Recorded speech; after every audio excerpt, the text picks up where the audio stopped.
മധ്യ തിരുവിതാംകൂറിലെ പ്രഥമ ദേവാലയം വലിയ പുരാതനമായ പൗരാണികമായ മാർത്തോമൻ തീർത്ഥാടന കേന്ദ്രം.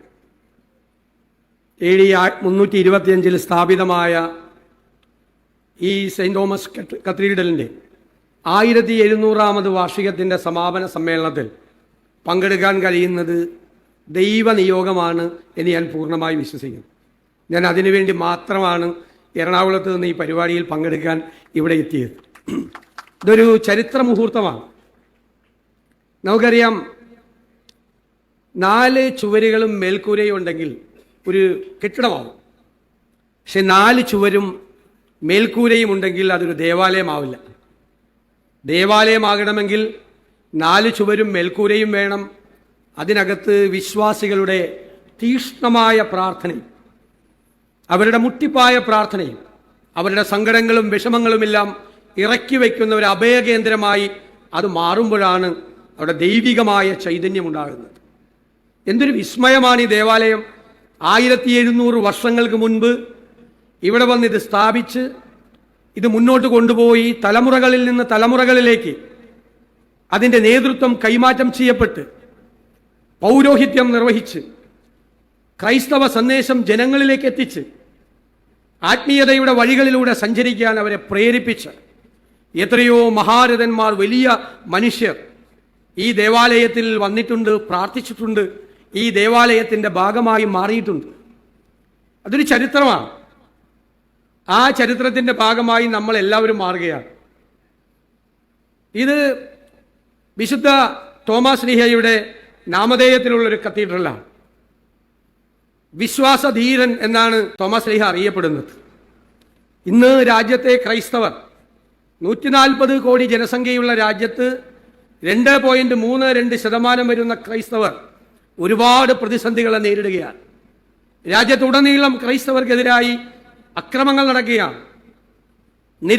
നിരവധി വൈദികർ ജയിലുകളിലാണ്. കന്യാസ്ത്രീമാരും വൈദികരുമെല്ലാം ആക്രമിക്കപ്പെടുകയാണ്. ക്രിസ്മസ് ആരാധനകൾ തടസ്സപ്പെടുകയാണ്. ക്രിസ്മസിന് വേണ്ടി വെച്ച ചിഹ്നങ്ങൾ, നക്ഷത്രം ഉൾപ്പെടെയുള്ള വിൽക്കാൻ വെച്ചിരിക്കുന്നവരെ ആട്ടി ഓടിക്കുകയാണ്. ഇതൊന്നും ഇവിടെ വിൽക്കാൻ പറ്റില്ല. ഒരു ക്രിസ്മസ് ആഘോഷവും പാടില്ല. ഡിസംബർ 25 അവധി പ്രഖ്യാപിച്ചത് പിൻവലിക്കുന്നു. വിദ്യാലയങ്ങളിലോ കലാലയങ്ങളിലോ ഒരു സ്ഥലത്തും പൊതുസ്ഥലത്ത് ഒരു ആരാധനയും പാടില്ല എന്നുള്ള പ്രഖ്യാപനങ്ങൾ വരുന്നൊരു കാലഘട്ടത്തിലാണ് വിശുദ്ധ തോമാസ് ശ്ലീഹയുടെ പ്രസക്തി. അദ്ദേഹമാണ് പറഞ്ഞത്, we go with him, we may die with him. അവനോടുകൂടി മരിപ്പാൻ നാമും പോകുക എന്നുള്ള ലോക ചരിത്രത്തിലെ ഏറ്റവും വലിയ വിശ്വാസ പ്രഖ്യാപനം നടത്തിയ ആളാണ് തോമസ് ശ്ലീഹ. ആ തോമസ് ശ്ലീഹയുടെ നാമധേയത്തിലുള്ള ഒരു ദേവാലയത്തിൽ അത് 1700 വർഷം ആഘോഷിക്കുമ്പോൾ ഇന്നത്തെ ഈ കാലഘട്ടത്തിലെ സമകാലീന കാലഘട്ടത്തിലെ വെല്ലുവിളികളെ എല്ലാം നേരിടാൻ മുന്നിൽ അവനുണ്ട് എന്നുള്ള വിശ്വാസമാണ് എല്ലാവരിലും ഉണ്ടാകേണ്ടത്. നമ്മളെല്ലാം, ഞാൻ പറഞ്ഞല്ലോ, പലവിധ പ്രതിസന്ധികളിലൂടെ എല്ലാം കടന്നു പോകുമ്പോൾ നമ്മളോട് എന്താ പറയുന്നത്? നിങ്ങൾ പ്രത്യാശയുള്ളവരായിരിക്കണം എന്നാണ്.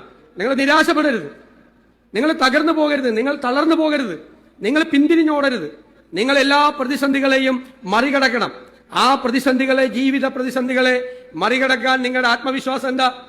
നമ്മൾ പ്രത്യാശയുള്ളവരാണ്. എന്തുകൊണ്ട് നിങ്ങൾ പ്രത്യാശയുള്ളവരാണ്? വാഗ്ദാനം നൽകിയിരിക്കുന്നവൻ വിശ്വസനാണ്. അതുകൊണ്ട് പ്രത്യാശ ഉള്ളവരായിരിക്കണം. നമ്മളെല്ലാവരും, ഇവിടെ ഇരിക്കുന്നവരും നിങ്ങൾ ഒന്നും വ്യത്യസ്തരല്ല. എല്ലാവരും ആ പ്രതിസന്ധികളിലൂടെ കടന്നു പോകുന്നവരാണ്. ഞങ്ങളെല്ലാം ആൾക്കൂട്ടത്തിൽ കഴിയുന്നവരാണ്, മിക്കവാറും ആളുകൾ.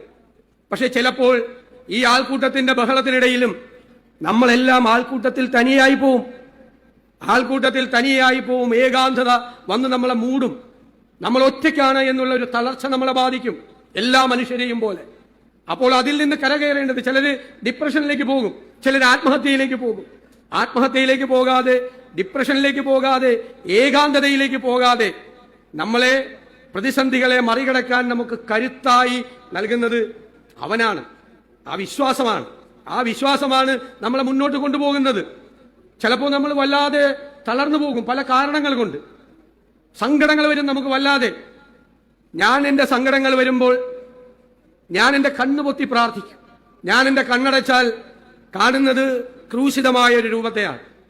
ആ രൂപം കാണുമ്പോൾ എൻ്റെ കണ്ണ് നിറയും. എൻ്റെ കണ്ണ് നിറയുമ്പോൾ എൻ്റെ സങ്കടങ്ങൾ പോയി ഒളിക്കും. പിന്നെ എനിക്ക് എന്ത് സങ്കടം? ഇത് കണ്ടാൽ പിന്നെ അതിനേക്കാൾ വലുത് എന്താ ഉള്ളത്? ഈ ലോകത്തെ മനുഷ്യരുടെ മുഴുവൻ പാപ പരിഹാരത്തിനായി ക്രൂശിതനായ യേശുവിന്റെ രൂപം നമ്മൾ കാണുമ്പോൾ നമ്മുടെ സങ്കടങ്ങൾ നമ്മുടെ നിറയുന്ന നീരിൽ അലിഞ്ഞു പോകും. അതാണ് വിശ്വാസത്തിന്റെ ഏറ്റവും ഇത്. നമ്മുടെ മുന്നോട്ടുള്ള നമ്മുടെ ജീവിതത്തിൽ എല്ലാവരുടെയും എല്ലാ ചുമതലകൾ വഹിക്കുന്നവരുടെയും ജീവിതത്തിലെ കാലിന്റെ ദീപവും പാതയുടെ പ്രകാശവുമായി അവൻ മാറണം.